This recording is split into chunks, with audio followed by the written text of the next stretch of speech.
శుక్లాం బ్రహ్మవిచారసారపరమామాద్యాం జగద్వ్యాపినీం వీణాపుస్తకధారిణీమభయదాం జాడ్యాంధకారాపగాం హస్తే స్ఫాటికమాలికాం విదదతీం పద్మాసనే సంస్థితాం వందే తాం పరమేశ్వరీం భగవతీం బుద్ధిప్రదాం శారదాం.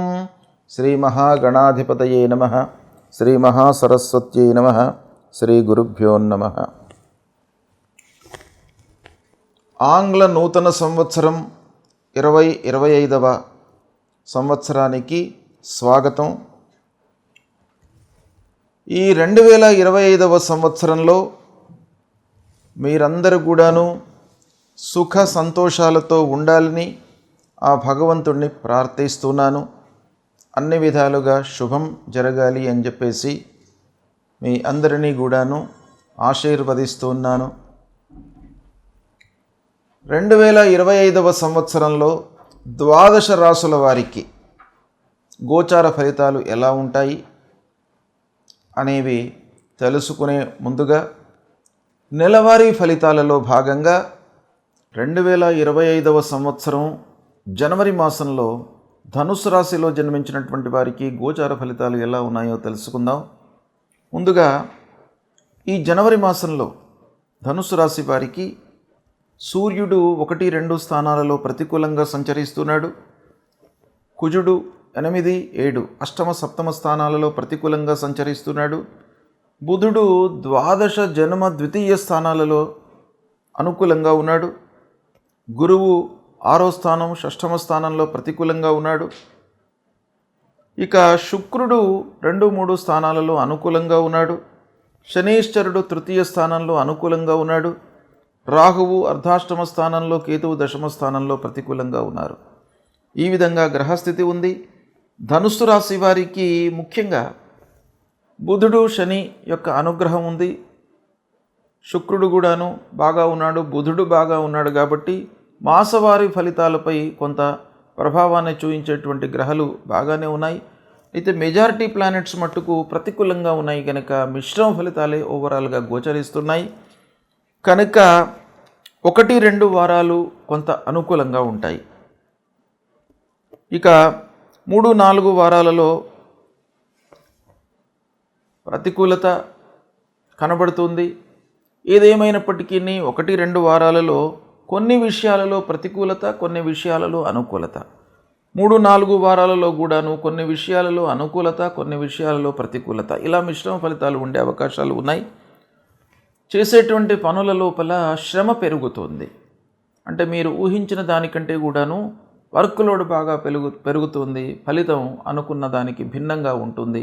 ఆశించినంతటువంటి ఫలితాలు ఉండవు. ఇక ప్రారంభించినటువంటి పనుల లోపల ఆటంకాలు బాగా గోచరిస్తున్నాయి. ముఖ్యంగా శ్రద్ధతో పనులు చేయవలసినటువంటి సమయము. అప్పుడు మాత్రమే మీకు ఫలితాలు అనుకూలంగా ఉంటాయి. ఇక పనులు ఆలస్యంగా పూర్తి కావడంతో ఆర్థిక పరిస్థితిపై భారం పడుతుంది. అంటే రుణభారం పెరుగుతుంది.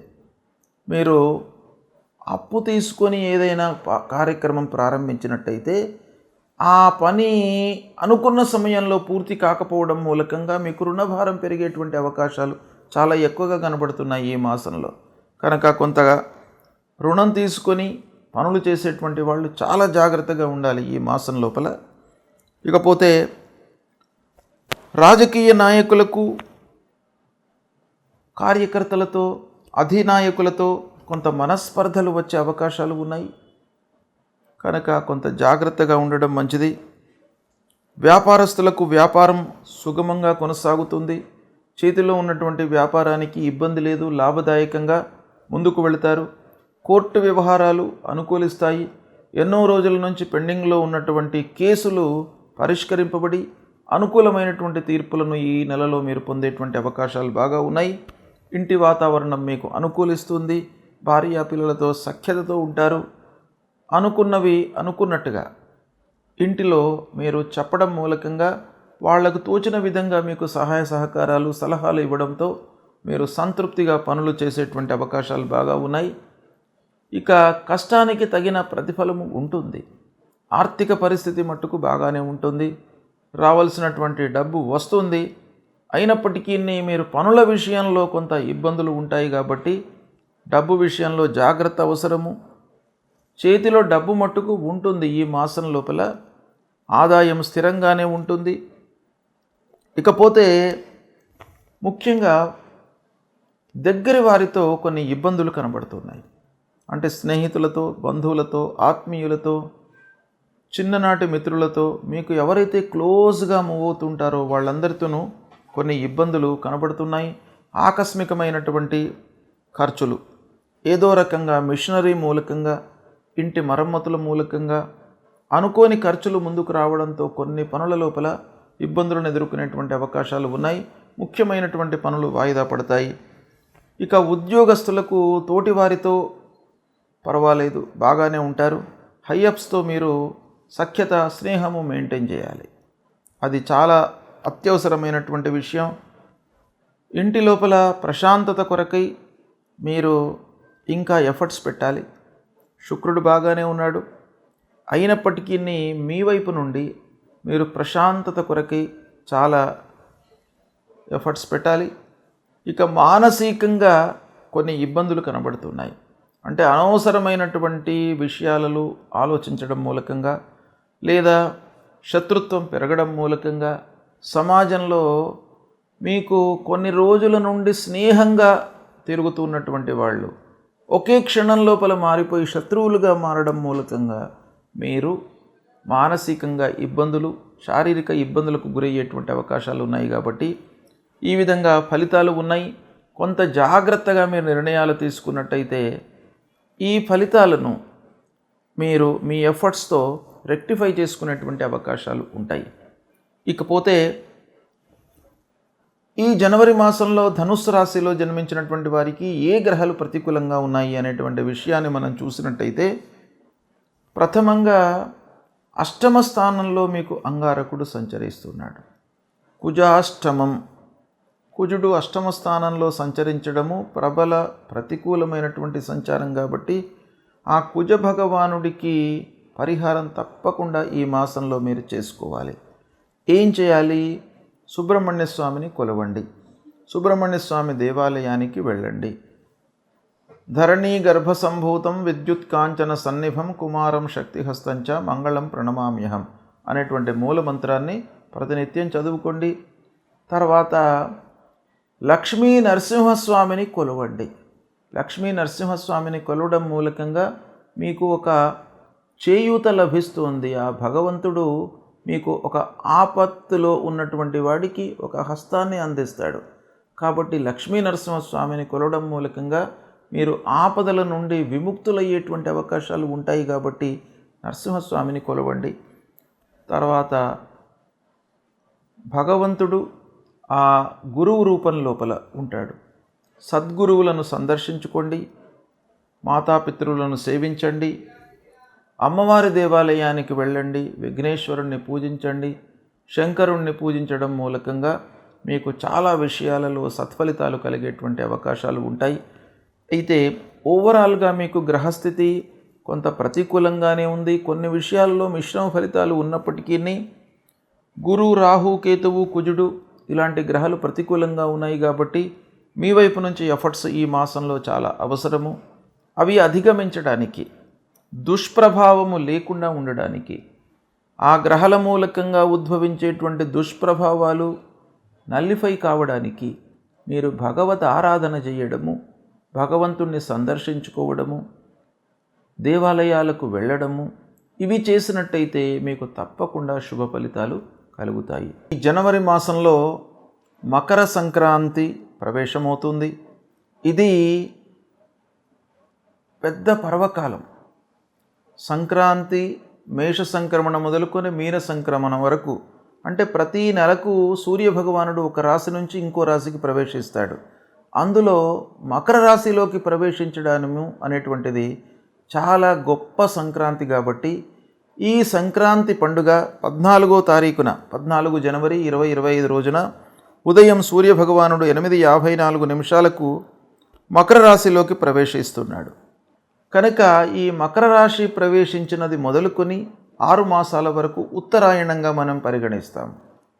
అంటే ఈ ఉత్తరాయణం అనేటువంటిది దేవతలకు దివాభాగం, రాక్షసులకు రాత్రి భాగం.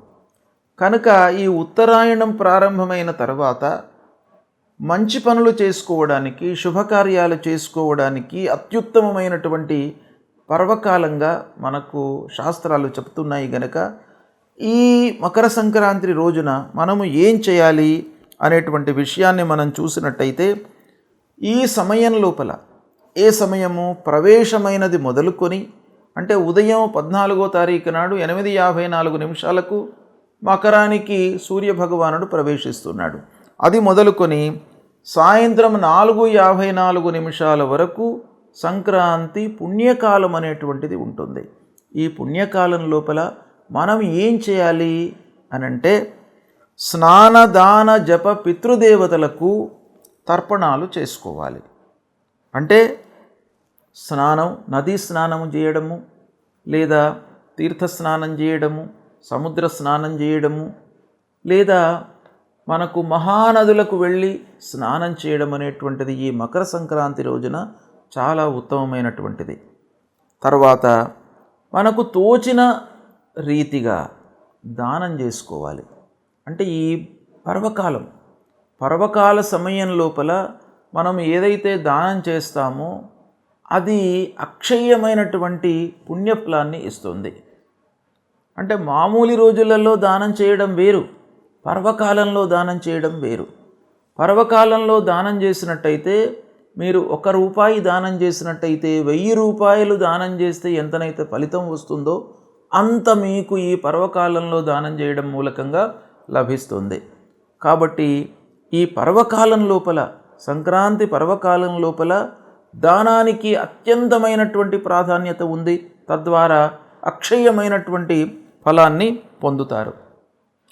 అంతేకాకుండా ఈ పర్వకాల సమయం లోపల జపాలు చేసుకున్నట్టయితే, జపము అనంటే మీకు భగవంతుడికి సంబంధించినటువంటి ఏ స్తోత్రాన్ని జపించినా కూడాను, ఏ మూలమంత్రాన్ని జపించినా కూడాను ఆ సమయం లోపల మీకు అక్షయమైనటువంటి పుణ్యఫలం వస్తుంది.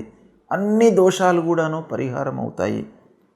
అంతేకాకుండా ముఖ్యమైనటువంటి విషయం ఏంటంటే, ఈ పర్వకాలం లోపల పితృదేవతలకు సంబంధించి తల్లిదండ్రులు అత్యంత ముఖ్యమైనటువంటి వాళ్ళు మనకు జీవితం లోపల.